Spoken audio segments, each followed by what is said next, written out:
All right. Good morning, Doug. As always, so much happening in the world, and one of the biggest things is something you called geographical musical chairs with Greenland to Panama and everything else that's Gaza. Like, what's your? Why don't you tell us what your take is on that? Well, first of all, I'll say, like on Greenland, for example, it was in the news for a while, and then kind of faded away, and then it came back with reports of the U.S. increasing this spying on Greenland.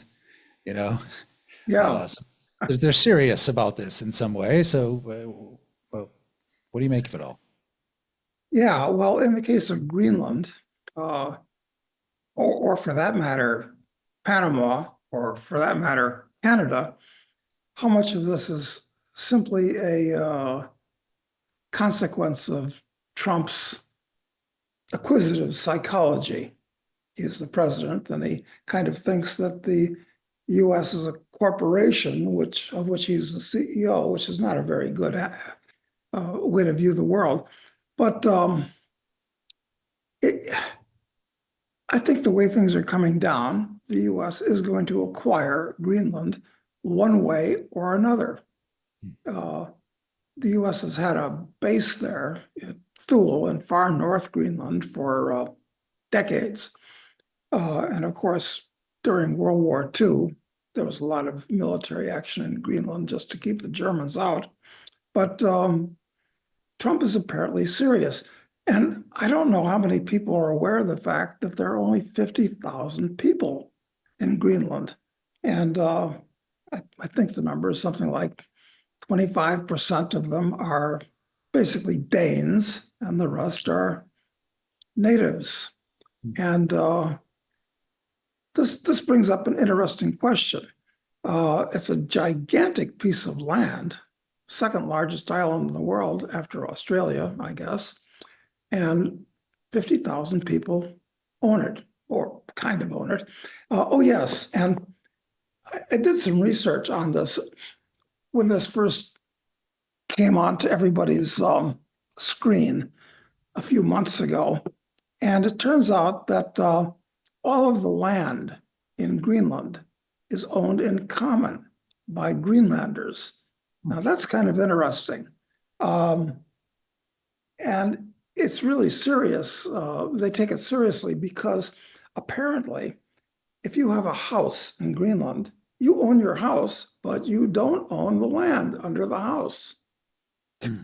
So this keeping things in common is so the Greenlanders really do own Greenland. Now, what are the consequences of the US taking it over, which I think is going to happen? Well, they can just have a really strict military agreement so that the US can dock ships and land planes whenever it wants, because it could do that. Or they could try to make it the 51st state. I mean, who knows what they're going to, with the legalisms and so forth. And the other thing is it's technically a part of Denmark. And the number, I believe, is that Denmark spends about, what was the number I saw? Could have looked it up before this, but it's about 5 billion, or is it $10 billion a year that Greenland costs Denmark. So you've got to ask yourself, what possible value is Greenland to Denmark that it's costing the Danish taxpayers that much to, what are they doing with that money there? I mean, look, the idea of sending money to a foreign country, what costing you money? Why? Well, we do it a lot. Now we do it. I mean, of course, this has been going on for decades because, like, the biggest single recipient of money, well, except for Ukraine, which of course is a passing fancy, but Israel, they're like a line item on the budget of $4 billion per year. And how much is $4 billion? You got to ask yourself. Well, let's suppose we've got uh, 200,000 families in the US, close enough, household units, 200 million, I should say. How many times does that go into 4 billion? And I guess would that be $20 per family per year? 200 million yeah, it'd be $20 per family per year. So would every individual family in the US be happy to take a $20 bill out of their wallet and send it to Israel? And the answer, I think if you put it to Americans that way, the answer would be no. And it's a similar amount that was just sent to Egypt. Now, why would they send $4 billion, the same amount, incidentally, to Egypt? Well, it's to keep them off the Israelis' backs and to make sure that they stay friends with Israel. So this is absolutely insane. So anyway, talking about acquiring Greenland, for the Danes, $5 billion, if that's the number, since the Danes, what are there, 10 million Danes at most? It's costing every Danish household unit several $100s per year to ship off to the 50,000 people in Greenland. So if I was Denmark, I'd say, take it. And of course, why does the US want it? I mean, they say, well, they got minerals. But yeah, well, sure. Every place on the planet has minerals. Every single place on the planet has minerals. So, and, we could get whoever we is, could get those Greenland minerals right now. I mean, they have mining laws, and Denmark is a civilized country. So if you explore for whatever mineral you want, yeah, you could go up there and mine it. So why does the US have to annex it? How's that going to make things any better? This is all, I think it's all abnormal psychology. Or somehow national security is, I think, the explanation that gets used a lot, right? Because it's Arctic basis, which I don't know why we need the Arctic basis to counter Russia since we're supposedly reconciling with them. I think it's supposed to be China, isn't it? Isn't China the monster of the month? Well, China is the real target, I think, but I mean, does China have direct access to the Arctic? I mean, No, no, it doesn't actually. So how are the Chinese a threat to Greenland? Are they gonna land a boat and drop off some soldiers on the Greenland shores of Greenland? I don't think well, so. not sure. Maybe it's just like it's a game of it's like Risk, except it's about volume. Whoever owns the largest territory wins. And so with Greenland picking that up, it's a big win because it's just a big place. And Yeah, it's I think what the US is suffering from is imperial overextent expansion. It's that so you take on Greenland, and let's suppose that it's no more of a liability than it is for the Danes. But it'll be greater because if the US takes it over, then of course they're going to build big military bases up there and shovel money at the Greenlanders and so forth. So it's going to be another hole in the US budget. Trump doesn't care about that because it's not really much in the news, but if the US military budget now is around 800 billion, although nobody knows because the accounting is so phony. But he says that he wants to raise it to $1 trillion, another $200 billion a year. This is all. not only This that, is Doug, I don't know, crazy. because I went through this armed services bill that's part of this expansion. And the US is taking a much, much more active role in things through the Defense Department than they have since World War II. So they've got like 2.5 billion to boost mining, and via the National Defense Stockpile, a $500 million credit program with 100 billion lending cap. This is all for mining. Building shipyards and dry docks, starting a defense manufacturing academies, so that the accelerated training in defense manufacturing programs turns community colleges and trade schools into fast-track talent mills for welders, machinists, etc. Hmm. I mean, it's like World War II's, War Production Board kind of stuff. It's weird. Yeah, yeah, these are all government programs where they're building government buildings to run people through government schools and build government port facilities and all the rest of it. So, Trump is not a free market guy. He likes to talk the talk. And but I'm afraid Doge is going to turn into a total and complete failure when it comes to cutting government spending. Yeah, I think so too. So how does this all tie into Panama? Oh, Panama, yes.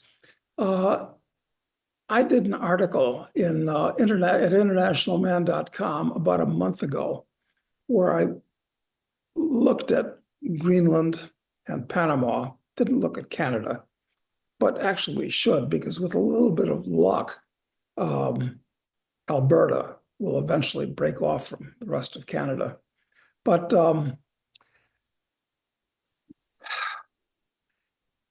once again, most people are completely unaware of the fact that Panama used to be part of Colombia. On the maps, everything that's part of Panama today was part of Colombia. But when the French were building a Panama Canal, and it was a boondoggle. The technology wasn't up to it. The financing wasn't up to it. It cost them lots and lots of gold. I mean, you could say dollars, but the dollar was exchangeable for a fixed amount of gold back then. Anyway, that went bust. And the US under, Teddy Roosevelt was involved in all this stuff. But basically, we fomented a revolution in Panama that split Panama off from Colombia. Why? Because we were going to build the canal. And we did. The US built it. It's well known, and made Panama an independent country for our convenience. Now, Michael Yan, who's been on our show a number of times in the past, I talked to Michael a lot, and Michael makes the point, he does a lot of reading, and he spent a lot of time in Panama kicking the rocks and talking to people and everything. He's good at that type of thing. And Michael is of the opinion that the Colombians, at some point, are going to try to take Panama back because it was stolen from the people or the government, however you want to phrase it, of Panama in the future. But wait a minute, how is that going to happen if the US takes over the Panama Canal Zone again, which Trump clearly intends to do? So this is a big conflict. And a lot of people say, well, and what about the Chinese? The Chinese have lots of interests in Panama. Well, I guess they do. Hutchinson Whampoa, which is a Hong Kong company, it's Chinese at this point, owns a lot of port facilities there and so forth. But I honestly don't see how the Chinese are a threat to Panama. How are they going to do that? It's like Greenland. What are the Chinese going to do? Are they going to invade it with soldiers? It doesn't seem likely to me at all. But the US is going to take the zone over again. And I think since the US built it with hard dollars, bought everything, they didn't steal it. We may have fomented a coup that made Panama independent, but the US built it with their own money, and it was all on the up and up, it was legit. So, but it's going to be a trouble point. You mentioned something about Puerto Rico when we were talking before we started recording as it relates to all this musical chairs. Oh, yeah, if we're playing Monopoly, Puerto Rico ought to be sold. I mean, who is it? It was probably Trump. Accurately described the place as a shithole. I think that is accurate, with the exception of the suburb of Dorado, where all the multimillionaire Americans live, to get out from under the US tax umbrella. Because I'm sure everybody's listening to this is aware of the fact that if you move to Puerto Rico, there are two laws. I think they're called Law 20 and 21 or 22, something like that, that you can live capital gains tax free on all of your investments made since you lived there.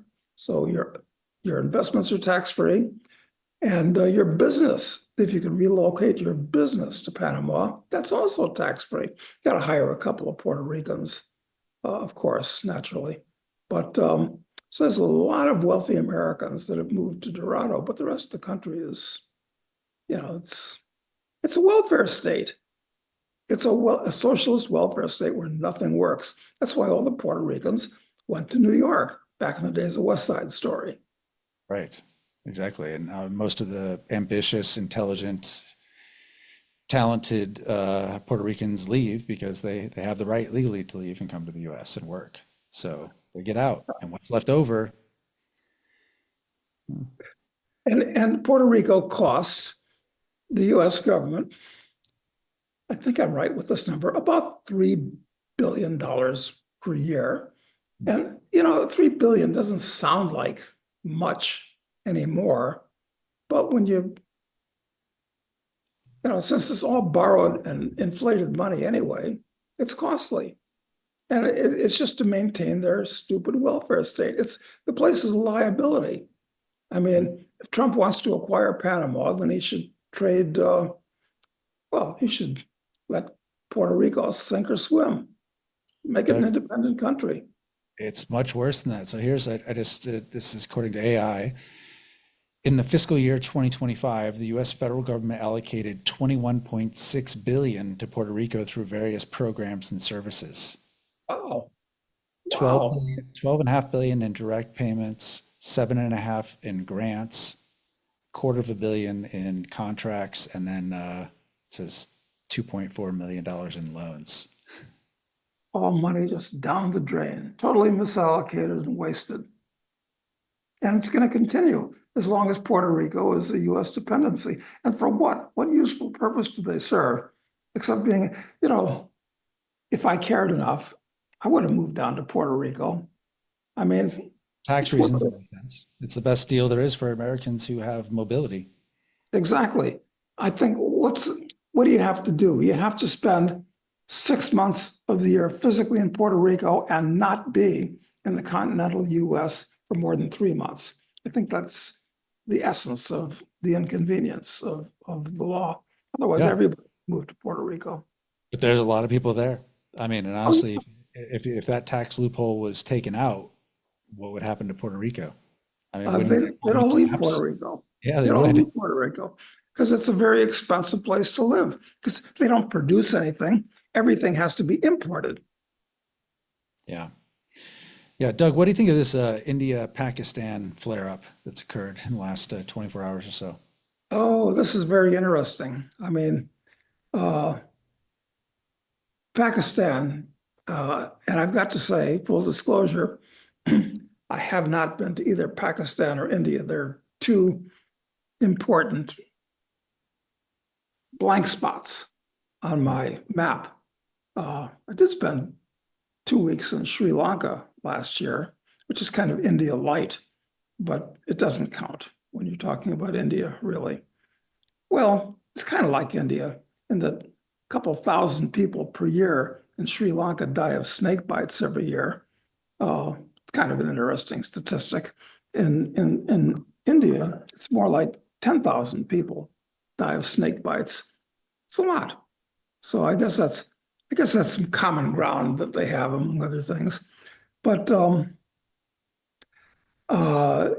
these are primitive countries. I mean, we're both fans of our friend Giant Bandari, and it's wonderful when you get Giant to riff on what a shithole India is. In fact, we ought to have him on the show just to have him riff for the benefit of everybody about what a disastrous place India really is. So anyway, the thing with India and Pakistan, when they split in, what was it, 1948, about then, all the Muslims went to Pakistan, and the Hindus were divided to India. Otherwise, they're basically the same people. But there are about 100 million Muslims in India too.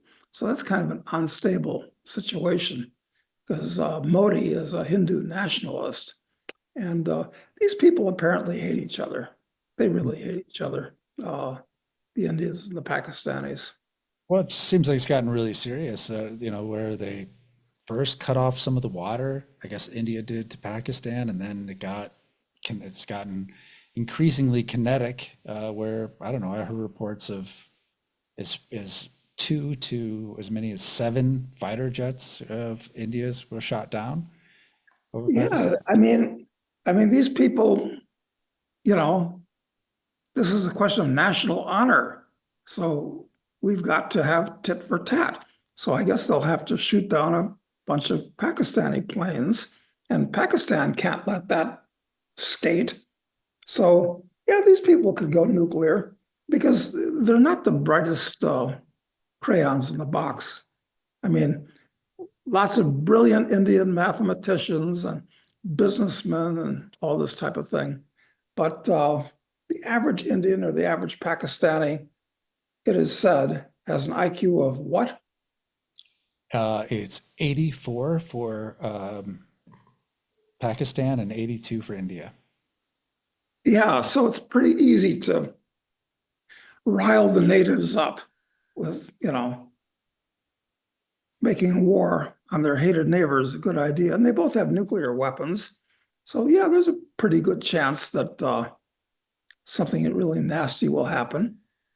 And anyway, if a half a dozen of fighter planes have been shot down on one country, the other country's got to do at least as much to teach them a lesson.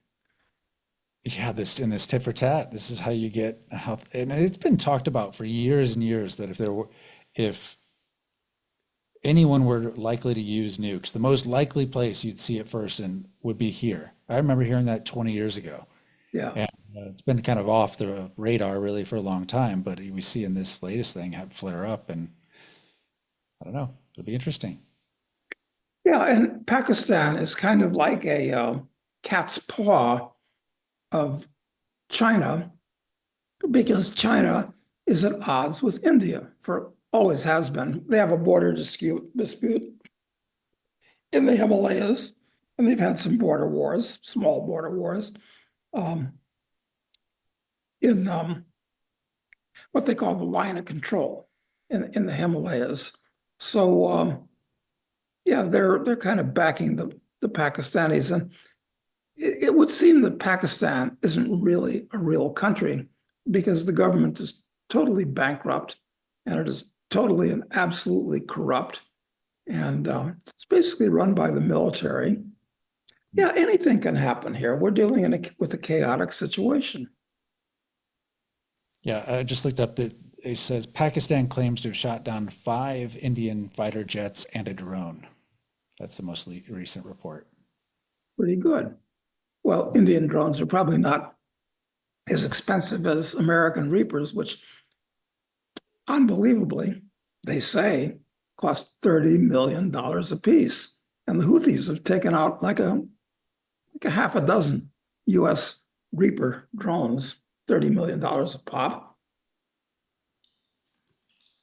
Well, and I've heard, and then what do you make of this in the around where they said that they turned the aircraft carrier to avoid a ballistic missile and an F-18 went off the deck? Does that even seem plausible to you? Yeah, apparently, uh, these aircraft carriers, they say, they say, well, trying to stop a super tanker takes miles and they don't turn quickly or anything. But apparently, aircraft carriers, gigantic as they are, 100,000-ton boats, can turn very, very quickly.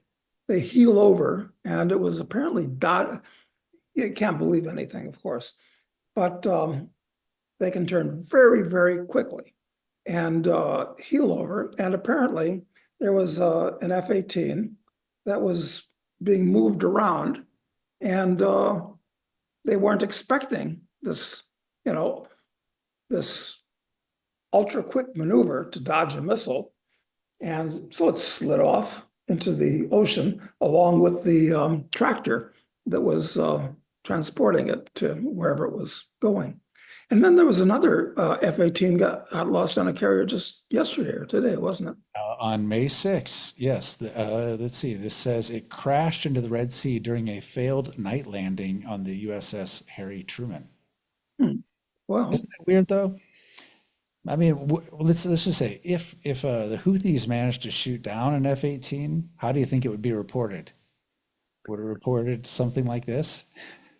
I would think that's a better way to report it. Anyway, uh, what we're told is that the U.S. has decided to declare victory and leave because the Houthis have said, well, we're not going to attack U.S. ships anymore. Well, of course they won't if they get the hell out of Houthi waters. So of course they want to attack them. But they haven't. They did say, but we're going to continue to blockade Israel. So it's Israel's problem. Sorry, Israel, but sorry if your neighbors hate you, but that's not our problem. I don't want your neighbors to hate us too. Hmm. So, but are they actually? I heard Trump make comments about this, about the U.S. coming to Yeah, some. what did he say? Well, it's just that we've kind of have an agreement with them. They're gonna stop and we're gonna stop, and Yeah, but then right after that, the Israelis bombed the civilian airport in Yemen. right. That's right. And the port facilities and a cement factory and a bunch of things like that. So, I mean, Yemen is about the poorest, well, maybe not the poorest, but one of the poorest countries in the world. So the whole thing is really, really stupid. But I've got to say this, today is the 7th. Tomorrow is the 8th, which is the 100th anniversary, 80th anniversary, I should say, of the end of World War II. Tomorrow, the 80th anniversary. And a few days ago, Trump had this is just so typical of what he does. It's contemptible and stupid and counterproductive. And so Trump, apparently off the top of his head, said, yes, we won World War II. The United States, I should look up that tweet so we could show it because it's so unbelievable that maybe nobody's believing me when I'm saying this. So Trump says, we won World War II. We were the bravest and the most competent and did more than any other country to defeat blah, blah, blah, blah. And of course, this is factually totally and absolutely incorrect. And worse than that, it's insulting to the people that really did win it, which were the Russians. And so being kind of a military and war buff myself, I looked up the numbers. Let me see if I can recall them. How many combat deaths did the US suffer in all of World War II? The answer is about 300,000. Okay. How many combat deaths did the Germans suffer during World War II? Now, here the number is less exact because we're talking about mass murder on the Eastern Front, but about 5 million. And how many combat deaths did the Russian army, the Soviet army, suffer? 10 to 13 million. And who killed all of those Germans? Well, the US only killed about 150,000 or 200,000 Germans. The Russians are killed almost all of the German casualties were on the Russian front, the Eastern Front. So the Russians won World War II, not the Americans. Well, So, and Trump says we were the bravest and the most competent, and we wanted. Yeah, this is just he shouldn't say things that are counterfactual. I mean, it's idiotic, frankly. yeah, I'm just looking at his tweet now. He says, "We won two world wars, but never took any credit for it. Everyone else does. All over the world, the Allies are celebrating the victory we had in World War II. The only country that doesn't celebrate it is the United States of America, and the victory was only accomplished because of us. Without the United States, the war would have been won by other countries, and what a different world it would be. Therefore, I'm hereby declaring a national holiday in celebration of the victories of World War I, where the armistice was signed on November 11th, 1918, and World War II, where victory date was May 8th, 1945. We will not be closing the country for these two very important holidays. Blah, blah, blah, blah. Anyway, but yes. Well, I don't like the idea of celebrating wars, quite frankly. I mean, they're really unfortunate. And anyway, you mentioned World War I, and the fact is, the U.S. had no business at all entering World War I in 1917, because at that point, it probably would have ended up as a stalemate. And if it had ended up as a stalemate, we wouldn't have had Hitler and all the rest of this type of thing. But the U.S. invaded. And yeah, the conspiracy theory side is that the U.S. was brought in to make sure the war didn't end. yeah, yeah, exactly. And of course, it's well known that Roosevelt was anxious for the U.S. to enter World War II against the Germans. And That's why when the Japanese attacked us, we poured all of our energy into Europe, not into the Pacific. that's right. Only 15% of the U.S. war effort went into the Pacific with the Japanese, where it really was a victory. I guess the U.S. lost of the 300,000, about 100,000 of those deaths, about a third, were in the Pacific. But in terms of kill ratio, it was 20-1 in the favor of the U.S. Military deaths, Japanese to Americans. And of course, we totally leveled Japanese cities and a couple of million. Anyway, it's all criminal. But Roosevelt goaded the Japanese into attacking Pearl Harbor. I'm not saying the Japanese were right, because that was a very aggressive regime, conquering China and the rest of it. But they were goaded into attacking the U.S. by cutting off the oil and the steel, which all came from the U.S. So what are they going to do? Well, they could have changed their policy and said, maybe it's not such a good idea, attacking China and the Dutch East Indies and all that. But no, they made a mistake and they attacked the U.S. instead of just backing down. And that's how you get world wars. And you see this happening in so many places right now where no one's backing down. I don't really see any backing down yet in Russia and Ukraine. We certainly don't see it in the Middle East yet. No backing down. Not that it's, it hasn't escalated obviously yet to World War III. But then you have the India-Pakistan thing also. And any of these things could just easily spiral out of control still from here. I don't think any of these issues have been the issues geopolitically that were here before Trump still exist. And now there are new ones. And if he wanted to end the war in the Ukraine, which he says he wants to do, it's actually pretty simple. All you have to do is stop sending money and arms to the Ukraine. And at that point, they have to stop fighting. No money, no arms, must stop fighting. But no, we're still sending money and arms to the Ukraine. Why is that going on? Yeah, as I understand it, we literally fund every state employee. Like they're on the payroll, the money that we give them is what they use to pay the staff, the civil service, like everybody.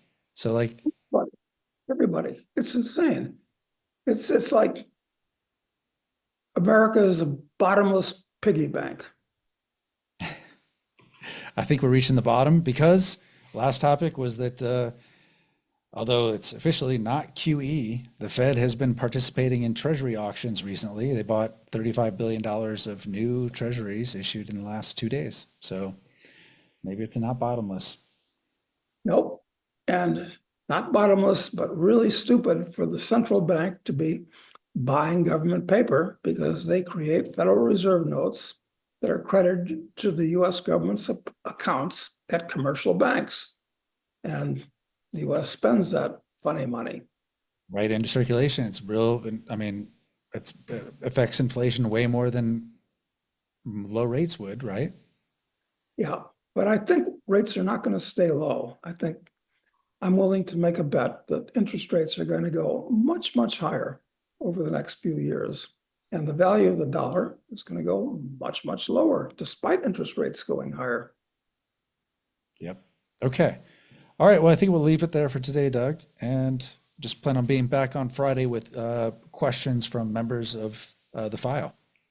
Yeah, I hope that people aren't put off too much by this, their Wednesday ration of gloom and doom. But hey, there's a bright side to all this stuff, and I'm sure we'll get into that on Friday. Okay, good. We could use some.